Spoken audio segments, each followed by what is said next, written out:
মধ্যে ছেলে দেই দুনিয়ায় ছেলে আগমন করে, যার গর্ভে মেয়ে দেই দুনিয়ায় মেয়েই চলে আসে।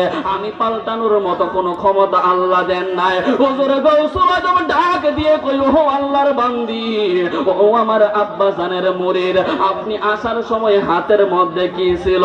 এই মহিলা মুরিদটা ডাক দিয়ে কই, ভাইজান আমি আসার সময় আমার হাতের মধ্যে দুধ আর কলা ছিল। কয় এগুলি কি করছেন? এই মহিলা কয় আমার মুর্শিদ কেবলার দরবারে দিয়েছি, উনি তাবারক উনি হাদিয়া মনে করে উনি পান করে ফেলছে।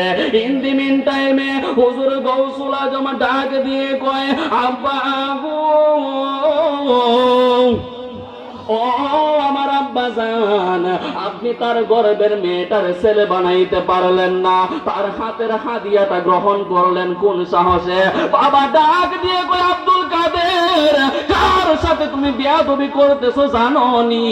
কই এত কিছু জানার টাইম নাই। তার গর্বের সন্তানটারে যদি আপনি ছেলে বানাইয়া দিতে পারেন গো, ওই খাবারগুলি আপনি গ্রহণ করবেন। আর যদি মেয়েটারে ছেলে বানাইতে না পারেন, এই মুহূর্তে খাবারগুলি বাহির কইরা তার হাতে দিয়ে দিবেন। আরো জবান খুলে বলুন আল্লাহু আকবার। এই কথাটা কি শরীরের পাওয়ার নাকি বেলায়েতের পাওয়ার? জবান খুলে কোন শরীরের পাওয়ার না বেলায়েতের পাওয়ার? আমি 2 মিনিটের ভিতরে